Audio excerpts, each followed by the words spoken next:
The Music of Erich Zann by H.P. Lovecraft. I have examined maps of the city with the greatest care, yet have never again found the Rue d'Orsay. These maps have not been modern maps alone, for I know that names change. I have, on the contrary, delved deeply into all of the antiquities of the place, and have personally explored every region of whatever name which could possibly answer to the street I knew as the Rue d'Orsay. But despite all I have done, it remains a humiliating fact that I cannot find the house, the street, or even the locality where, during the last months of my impoverished life as a student of metaphysics at the university, I heard the music of Erich Zann. That my memory is broken I do not wonder, for my health, physical and mental, was gravely disturbed throughout the period of my residence in the Rue d'Orsay, and I recall that I took none of my few acquaintances there. But that I cannot find the place again is both singular and perplexing, for it was within a half-hour's walk of the university, and was distinguished by peculiarities which could hardly be forgotten by anyone who had been there. I have never met a person who has seen the Rue d'Orsay. The Rue d'Orsay lay across a dark river bordered by precipitous, brick, blear-windowed warehouses, and spanned by a ponderous bridge of dark stone. It was always shadowy along that river, as if the smoke of neighbouring factories shut out the sun perpetually. The river was also odorous with evil stenches which I had never smelled elsewhere, and which may someday help me find it, since I should recognise them at once. Beyond the bridge were narrow, cobbled streets with rails, and then came the ascent, at first gradual, but incredibly steep as the Rue d'Orsay was reached. I have never seen another street as narrow and steep as the Rue d'Orsay. It was almost a cliff, closed to all vehicles, consisting in several places of flights of steps, and ending at the top in a lofty, ivied wall. Its paving was irregular, sometimes stone slabs, sometimes cobblestones, and sometimes bare earth with struggling greenish-grey vegetation. The houses were tall, peaked-roofed, incredibly old, and crazily leaning backward, forward and sidewise. Occasionally an opposite pair, both leaning forward, almost met across the street like an arch, and certainly they kept most of the light from the ground below. There were a few overhead bridges from house to house across the street. The inhabitants of that street impressed me peculiarly. At first I thought it was because they were all silent or reticent, but later decided it was because they were all very old. I do not know how I came to live on such a street, but I was not myself when I moved there. I had been living in many poor places, always evicted for want of money, until at last I came upon that tottering house in the Rue d'Orsay, kept by the paralytic Blandot. It was the third house from the top of the street, and by far the tallest of them all. My room was on the 5th story, the only inhabited room there, since the house was almost empty. On the night I arrived, I heard strange music from the peaked garret overhead, and the next day I asked old Blandot about it. He told me it was an old German viol player, a strange dumb man who signed his name as Erich Zann, and who played evenings in a cheap theatre orchestra, adding that Zann's desire to play in the night after his return from the theatre was the reason he had chosen this lofty and isolated garret room, whose single gable window was the only point on the street from which one could look over the terminating wall at the declivity and panorama beyond. Thereafter I heard Zann every night, and although he kept me awake, I was haunted by the weirdness of his music. Knowing little of the art myself, I was yet certain that none of his harmonies had any relation to music I had heard before, and concluded that he was a composer of highly original genius.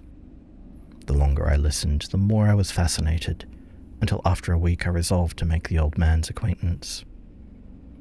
One night, as he was returning from his work, I intercepted Zann in the hallway, and told him that I would like to know him and be with him when he played. He was a small, lean, bent person, with shabby clothes, blue eyes, grotesque, satyr-like face, and nearly bald head, and at my first words seemed both angered and frightened. My oblivious friendliness, however, finally melted him, and he grudgingly motioned to me to follow him up the dark, creaking and rickety attic stairs. His room, one of only two in the steeply pitched garret, was on the west side, towards the high wall that formed the upper end of the street. Its size was very great, and seemed the greater because of its extraordinary bareness and neglect. Of furniture there was only a narrow iron bedstead, a dingy washstand, a small table, a large bookcase, an iron music rack, and 3 old-fashioned chairs. Sheets of music were piled in disorder about the floor. The walls were of bare boards, and had probably never known plaster, while the abundance of dust and cobwebs made the place seem more deserted than inhabited. Evidently, Erich Zann's world of beauty lay in some far cosmos of the imagination. Motioning me to sit down, the dumb man closed the door, turned the large wooden bolt, and lighted a candle to augment the one he had brought with him. He now removed his viol from its moth-eaten covering, and taking it, seated himself in the least uncomfortable of the chairs. He did not employ the music rack, but offering no choice and playing from memory, enchanted me for over an hour with strains I had never heard before, strains which must have been of his own devising. To describe their exact nature is impossible for one unversed in music.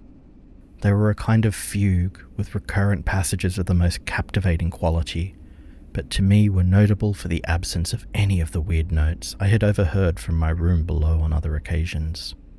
Those haunting notes I had remembered, and had often hummed and whistled inaccurately to myself, so when the player at length laid down his bow, I asked if he would render some of them. As I began my request, the wrinkled satyr-like face lost the bored placidity it had possessed during the playing, and seemed to shew the same curious mixture of anger and fright which I had noticed when I first accosted the old man. For a moment, I was inclined to use persuasion, regarding rather lightly the whims of senility, and even tried to awaken my host's weirder mood by whistling a few of the strains to which I had listened the night before.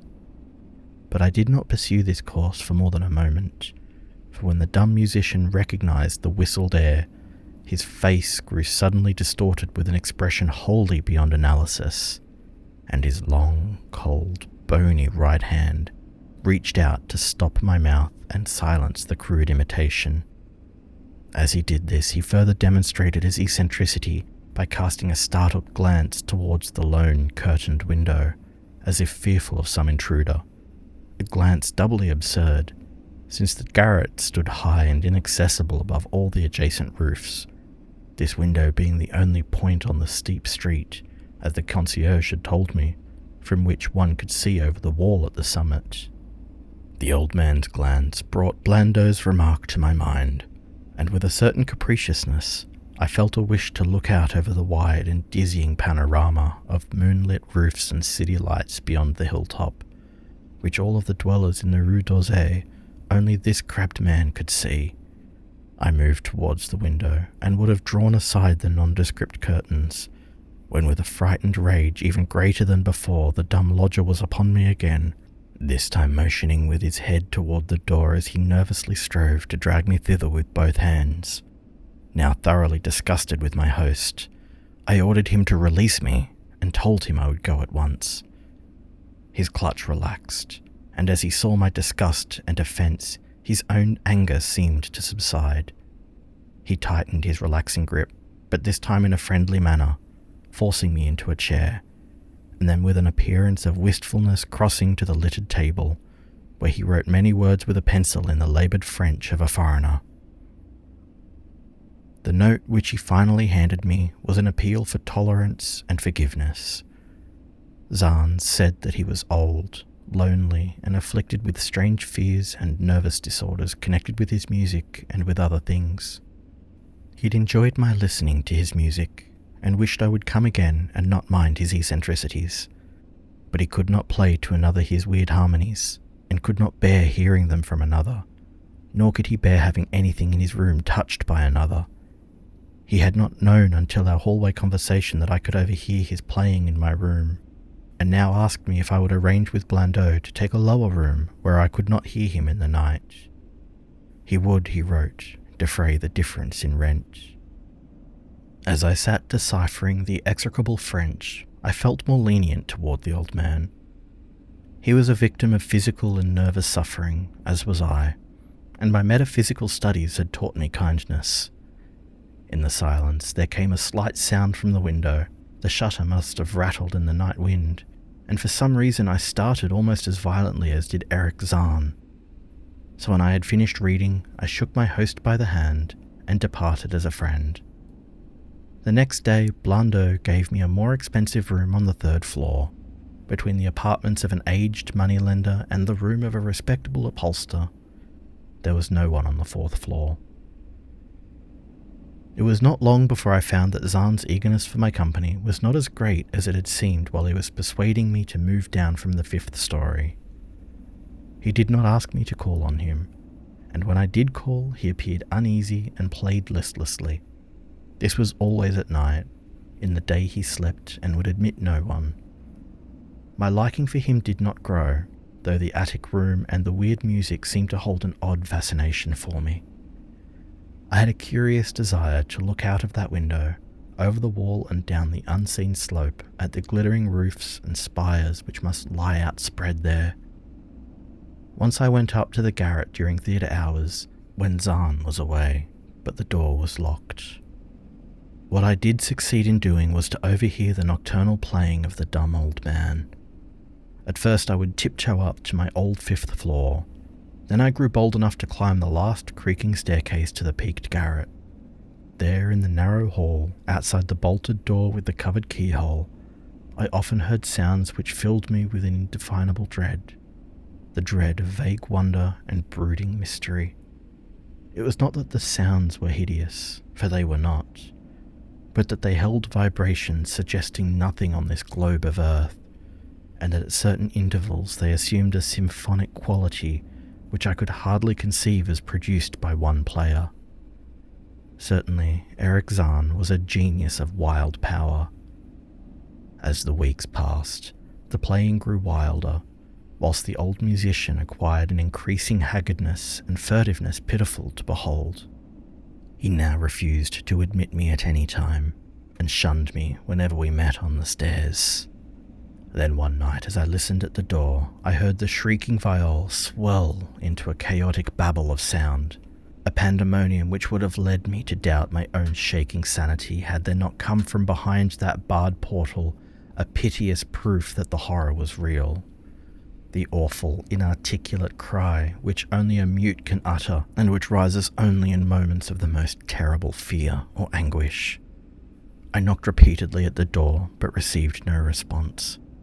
Afterward I waited in the black hallway, shivering with cold and fear, till I heard the poor musician's feeble effort to rise from the floor by the aid of a chair. Believing him just conscious after a fainting fit, I renewed my rapping, at the same time calling out my name reassuringly. I heard Zann stumble to the window and close both shutter and sash, then stumble to the door, which he falteringly unfastened to admit me. This time his delight at having me present was real, for his distorted face gleamed with relief, while he clutched at my coat as a child clutches at its mother's skirts. Shaking pathetically, the old man forced me into a chair while he sank into another, beside which his viol and bow lay carelessly on the floor.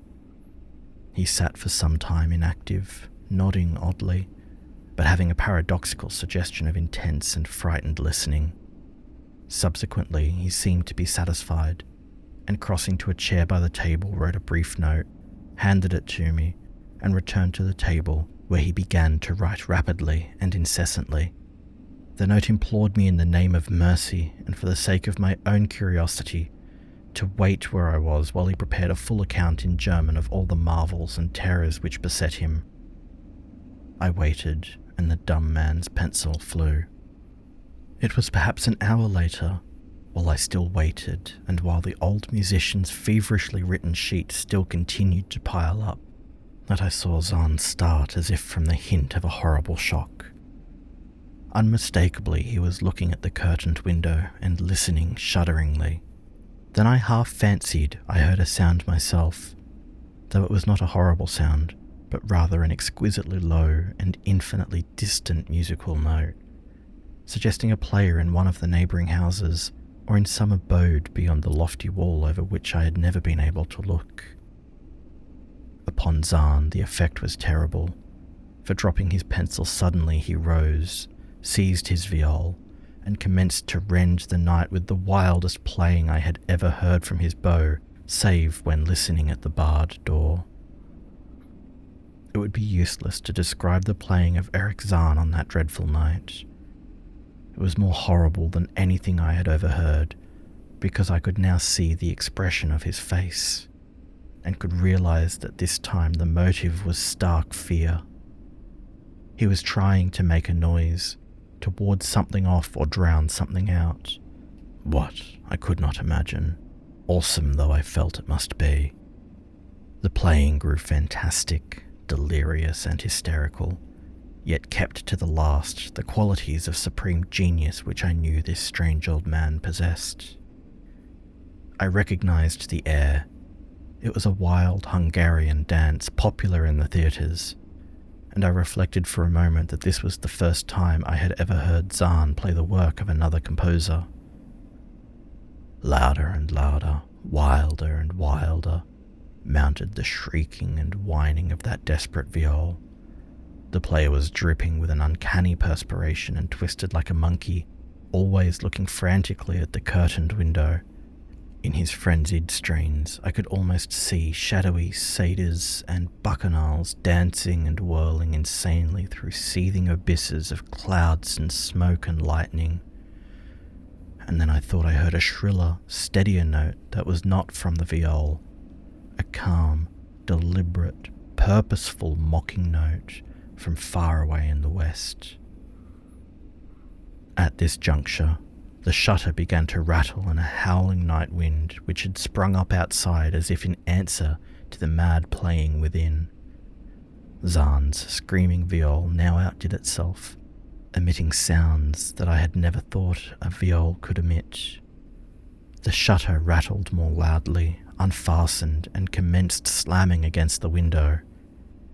Then the glass broke shiveringly under the persistent impacts, and the chill wind rushed in, making the candles sputter and rustling the sheets of paper on the table where Zann had begun to write out his horrible secret. I looked at Zann and saw that he was past conscious observation. His blue eyes were bulging, glassy and sightless, and the frantic playing had become a blind, mechanical, unrecognizable orgy that no pen could even suggest. A sudden gust, stronger than the others, caught up the manuscript and bore it toward the window. I followed the flying sheets in desperation, but they were gone before I reached the demolished panes. Then I remembered my old wish to gaze from this window, the only window in the Rue d'Orsay from which one might see the slope beyond the wall and the city outspread beneath.